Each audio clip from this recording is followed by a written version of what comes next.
बिस्मिल्लाहिर्रहमानिर्रहीम। अब का टॉपिक है हमारे पास एग्ज़ाम्पल सॉल्व करने लगी हूँ। आखिरी टॉपिक है चैप्टर नंबर 2 का 2.7 एग्ज़ाम्पल है इसके अंदर और इम्पॉर्टेंट भी है, लेकिन इससे आप करेंगे तो आपको स्पीड टाइम ग्राफ जो है वो सही से समझ आ जाएगा कि कैसे एरिया निकला और कैसे उसको ऐड किया और ये सारा कुछ। अब इसका क्वेश्चन मैंने नहीं लिखा, वो बुक से रीड करूँगी और आगे मैंने एग्जांपल फिगर बनाई हुई है वो देखते हैं। A car increases its speed from zero to 30 metre per second in 20 seconds. अब वो कह रहा है कार है जो कार इंक्रीज स्पीड, वो अपनी स्पीड इंक्रीज़ कर रही है, ठीक है, ज़ीरो से कब तक 30 मीटर पर सेकेंड। ये इसकी स्पीड साइड है, ये इसकी टाइम साइड है, ठीक है। तो 30 तक जो है इंक्रीज़ हुई है, एक गाड़ी जो है उसकी स्पीड जो है वो 0 से 30 मीटर पर सेकेंड तक हुई है। और टाइम उसने कितना लिया है? टाइम उसने इधर से आप नीचे आएंगे तो ये 20 सेकंड के अंदर, ये देखें 20 सेकंड के अंदर कार जो है उसने स्पीड जो ली है वो 30 मीटर पर सेकंड ली है। तो ये इसके कोऑर्डिनेट्स बन गए पहले, ठीक है।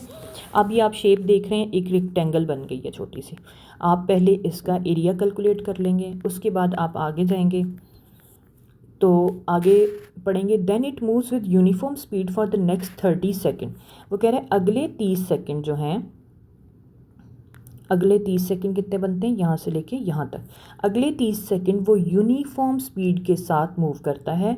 यूनिफॉर्म स्पीड का मतलब ये है कि इंक्रीज़ नहीं हुई, डिक्रीज़ नहीं हुई, बिल्कुल वही जो स्पीड थी ना 30 मीटर पर सेकंड, उसी के साथ वो कितना 30 यहाँ तक ये इतनी टाइम जो है 30 सेकंड तक वो 30 मीटर पर सेकंड की स्पीड से आता रहा है। ठीक हो गया। अब इन दोनों के नीचे देखें एक रेक्टेंगल बन गई है। अब हम इसका एरिया कर लेंगे, विड्थ मल्टीप्लाई लेंथ के साथ फाइंड हो जाएगा। उसके बाद आगे जाएंगे और आगे क्या है, and then the driver applies brakes and the speed of the car decreases uniformly to 0 in 10 second. अब वो कहते हैं ड्राइवर जो है यहाँ पे पहुँच के ब्रेक अप्लाई करता है। जब ब्रेक अप्लाई होती है तो आप सबको पता है कि कार की स्पीड फिर डिक्रीज़ होना शुरू हो जाती है। जैसे ही वो डिक्रीज़ हुई है तो वो क्या बता रहा है कि डिक्रीज़ हुई है और वो डिक्रीज़ होते होते 10 सेकेंड के अंदर जो ये वाला हिस्सा था 50, यहाँ से लेके ये 60 तक 10 सेकेंड के अंदर वो बिल्कुल उसकी जो है वो स्पीड जो है वो 0 हो गई है। ये देखें स्पीड हमारे पास ये साइड थी ना, तो ये 0 कहाँ है? यहाँ पे। और टाइम कितना लिया उसने? पहले वो 0 से 20 तक उसने लिया, फिर 20 से 50 तक 30 बने उसके, और अब 50 से 60 तक 10 सेकेंड के अंदर उसने गाड़ी को रोक लिया है। ये आपको ग्राफ समझ आ गया। अब ये तीसरा जो है इसकी कोऑर्डिनेट क्या बने? इसका ये बना, ये बना इसका स्पीड 0 हो गई इसकी, और ये जो है ये वाला हिस्सा इसका ये टाइम बना। तो ये आपके पास एक और रेक्टेंगल बन गई छोटी सी। पहली रेक्टेंगल, दूसरी रेक्टेंगल, नहीं पहली ट्रायंगल, दूसरी ट्रायंगल और दरमियान में रेक्टेंगल।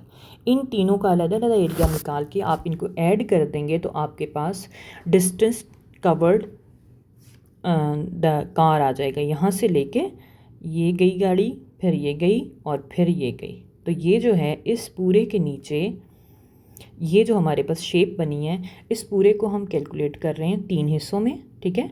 एरिया 1, एरिया 2 और एरिया 3। फिर इनको ऐड करेंगे तो हमारे पास ये गाड़ी का यहाँ से लेके यहाँ तक और फिर यहाँ तक और यहाँ तक जाने का जो डिस्टेंस है कवर्ड वो फाइंड हो जाएगा।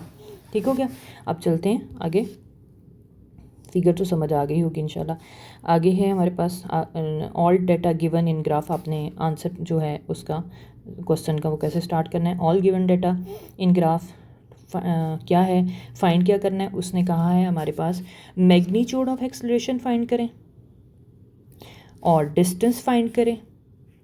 अच्छा, मैग्नीट्यूड ऑफ एक्सेलरेशन फाइंड करना है और 3 स्टेजेस का, जैसे आपको मैंने बता चुकी हूँ कि ये और ये वाला 3 स्टेजेस का।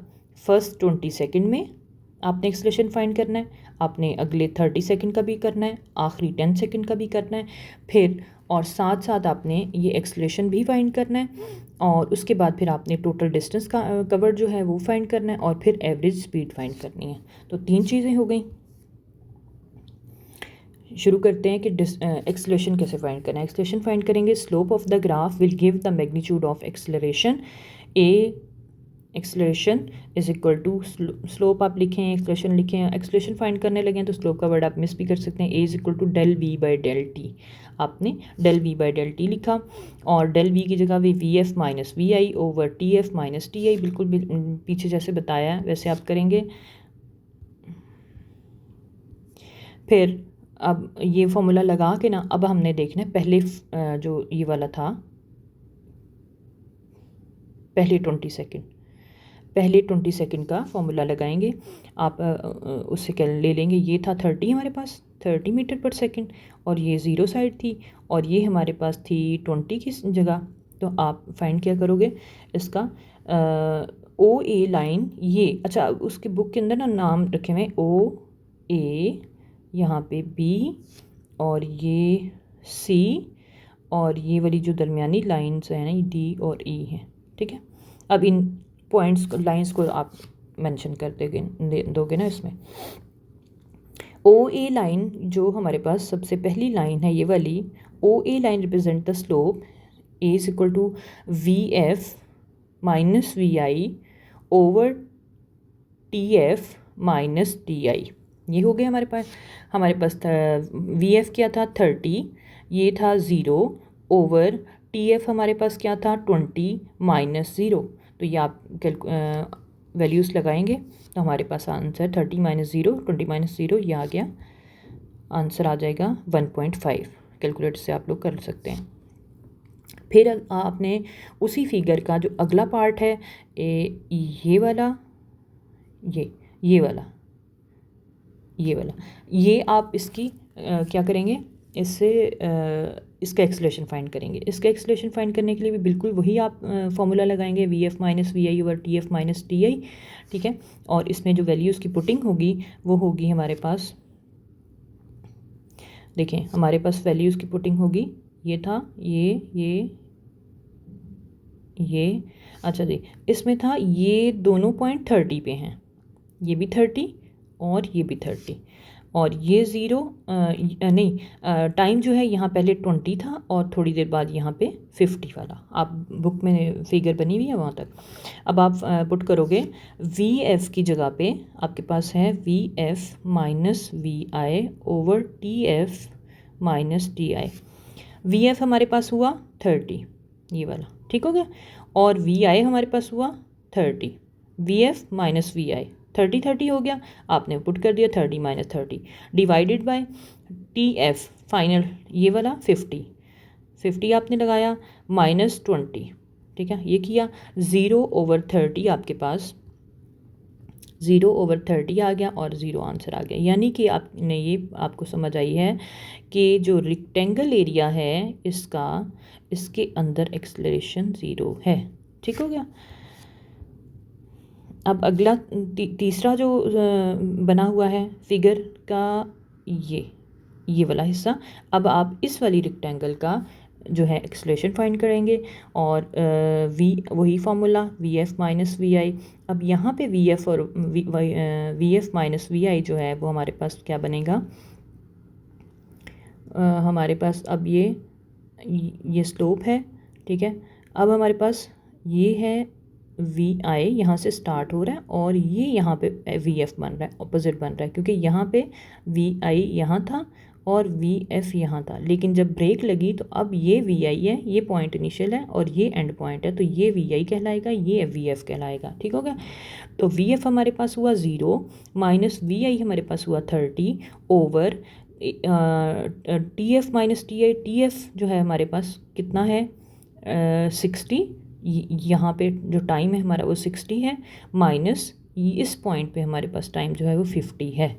तो 0 माइनस 30 ओवर 60 माइनस 50 हमारे पास आ जाएगा माइनस 30 बाय 10 और ये माइनस 3, तो हमारे पास ये नेगेटिव साइन आया है जो वो शो करा रहा है कि कार इज़ स्लोइंग डाउन और डीसेलरेशन, यानी कि जब भी गाड़ी जो है वो स्लो होती है तो वो डीसेलरेट करना शुरू हो जाती है, यानी कि उसका जो एक्सेलरेशन है वो नेगेटिव हो जाता है।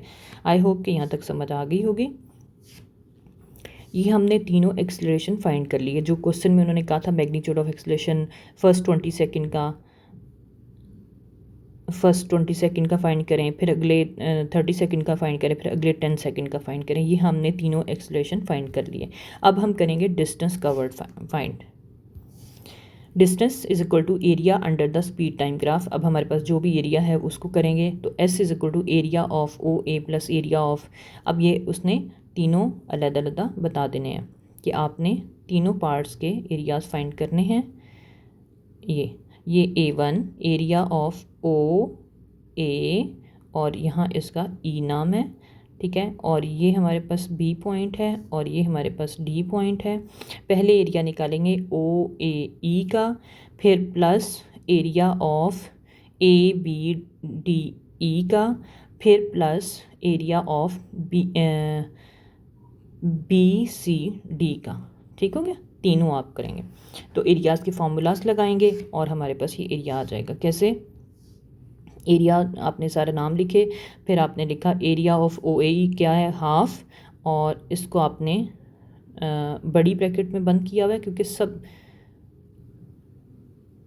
हाँ नहीं बड़ी ब्रैकेट में इस तरह दो लगाने की ज़रूरत नहीं थी। 30 मल्टीप्लाई 20 हाफ, 30 मल्टीप्लाई 20, ये एरिया ऑफ ओ ए ई हो गया जो हमारे पास ये है इसकी ये वाली, ठीक है ना, ये हो गया हमारे पास ये और ये, ठीक है।